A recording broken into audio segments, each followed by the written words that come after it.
Hi hello welcome to my channel. ఈరోజు నేను మా అమ్మమ్మ వాళ్ళ ఊరికి వచ్చినా అనమాట. సో ఇక్కడ వెంకటేశ్వర్ల స్వామి టెంపుల్ చాలా ఫేమస్. సో మీకు కూడా చెప్తా వినండి. ఇది శ్రీదేవి భూదేవి సమేత శ్రీ వెంకటేశ్వర స్వామి ఆలయము. ఇది నల్గొండ జిల్లా బొర్రైపాలెం గ్రామంలో ఉంది. ఇది సుమారుగా 700 సంవత్సరాల క్రితం గుడి. ప్రాచీన కాలంలో ఈ ఊరిని కురేశ్పురం అని అనేవారు. ఇది శాలివాహన శకం 1320లో కార్తీక మాసంలో మైసూర్ దగ్గరలోని శ్రీరంగపట్టణం నుండి శ్రీదేవి భూదేవి శ్రీనివాసమూర్తులను తీసుకువచ్చి ఇక్కడ శంకుస్థాపన చేయడం జరిగింది. ఈ దేవాలయంలో 12 అశ్వనాథులు కొలువై ఉన్నారు.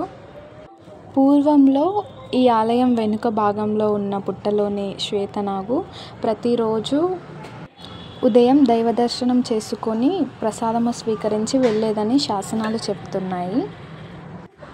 సో అప్పటి నుండి కూడా నిత్యం ఈ గుడిలో పూజలు చేస్తూనే ఉంటారు.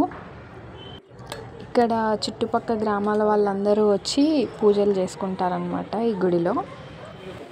ఈ ఆలయంలో భూవరాల స్వామిని కూడా రీసెంట్గానే స్థాపించారనమాట. ఈ ఆలయంకి వెళ్ళగానే మొదట కోనేటిలో కాళ్ళు కడుక్కొని భూవరాల స్వామిని దర్శించుకోవాలి. భూవరాల స్వామి ప్రత్యేకత ఏమిటంటే ఈ స్వామిని దర్శించుకోవడం వల్ల మీకు భూమి సమస్యలు ఏమైనా ఉంటే తొలగిపోతాయంట.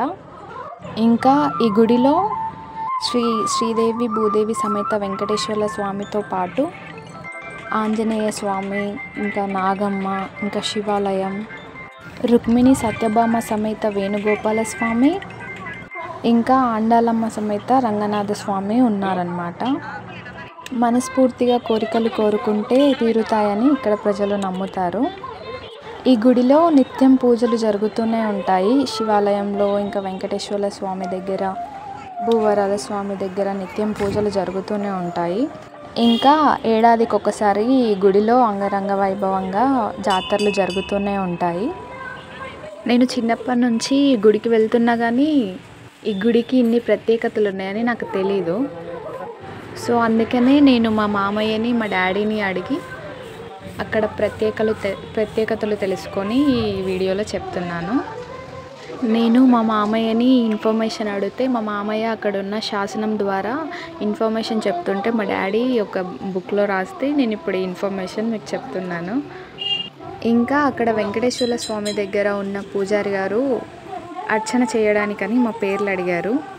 మా డాడీ ఏడుకొండలు, చంద్రకళ, లక్ష్మీదేవి, సరస్వతి అని అంటే భూదేవి లేదా అని అడిగారు అనమాట.